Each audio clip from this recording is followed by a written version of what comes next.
നമ്മൾ ഐങ്കലം ഫിഷ് ഫാമിൽ എത്തിയതാണ്. എത്തിയ സമയത്ത് വാസുവേട്ടന് ഇതവിടെ വല നന്നായിക്കൊണ്ടിരിക്കുന്നുണ്ട്. മീൻ പിടിക്കാനുള്ള പരിപാടിയിലാണ്. നേരത്തെ നമ്മൾ ഡേ ഓൾഡ് താറാവ് കുഞ്ഞുങ്ങളെ അതുപോലെ തന്നെ കോഴിക്കുഞ്ഞുങ്ങളൊക്കെ കൊണ്ടുവന്നതിന്റെ ഒക്കെ വീഡിയോ നിങ്ങളുമായിട്ട് ഷെയർ ചെയ്തിട്ടുണ്ടായിരുന്നു. കോഴിക്കുഞ്ഞുങ്ങളെ കണ്ടില്ലേ, അത്യാവശ്യം നല്ല രീതിയിൽ തന്നെ വലുപ്പമായിട്ടുണ്ട്. ടർക്കി കോഴി ഉണ്ട് ആ കൂട്ടത്തിൽ ഉണ്ടായിരുന്നു. ഇതാ രണ്ടാൾ ഇവിടെ നടക്കുന്നുണ്ട്. താറാവുകൾ മുട്ടയിടാൻ തുടങ്ങിയിട്ടുണ്ട്. മുട്ടയിട്ടതിൻ്റെ അപ്ഡേഷനൊക്കെ നിങ്ങളുമായിട്ട് നമ്മൾ ഷെയർ ചെയ്തിട്ടുണ്ടായിരുന്നു. പിന്നെ മീൻ കുഞ്ഞുങ്ങളെ കുളത്തിൽ ഇറക്കിയിട്ടുണ്ട്. വലൊക്കെ കെട്ടിയിട്ട് മീൻകളൊക്കെ ഒന്ന് മൊഞ്ചായിട്ടുണ്ട്. ചെറുതായിട്ടൊരു മഴ പൊടിഞ്ഞുകൊണ്ടിരിക്കുകയാണ്. ആ ബാക്ക്ഗ്രൗണ്ടിലെ ആ വെള്ളവും ആ നീല കളറിൽ വലയും കൂടി ആയപ്പോൾ സംഭവം അടിപൊളിയായി. ഇനി ദൂരെ അങ്ങോട്ട് നോക്കിയിട്ടുണ്ടെങ്കിൽ മഴ പെയ്യാൻ തുടങ്ങിയപ്പോൾ കോഴികളെല്ലാം കൂടി അവിടുന്ന് ഓടി വരുന്നുണ്ട്.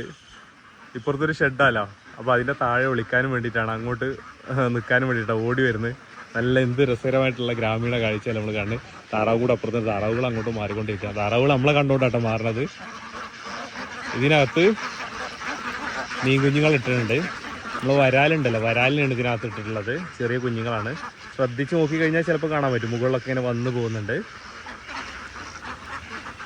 ഒരു മഴയും കൂടി, നല്ല കാറുണ്ട്. താറാവുകൾ ഇതെല്ലാം കൂടി ഇതവിടെ നിൽക്കുന്നുണ്ട്. ഇപ്പം മഴ തുടങ്ങിയിട്ടുണ്ട്. ഇപ്പോൾ ഫാമിൽ നിന്നുള്ള കൂടുതൽ കാഴ്ചകളും വിശേഷങ്ങളൊക്കെ അടുത്ത വീഡിയോകളിലൊക്കെ നമ്മൾ നിങ്ങളുമായിട്ട് ഷെയർ ചെയ്യാൻ ശ്രമിക്കുന്നുണ്ട്.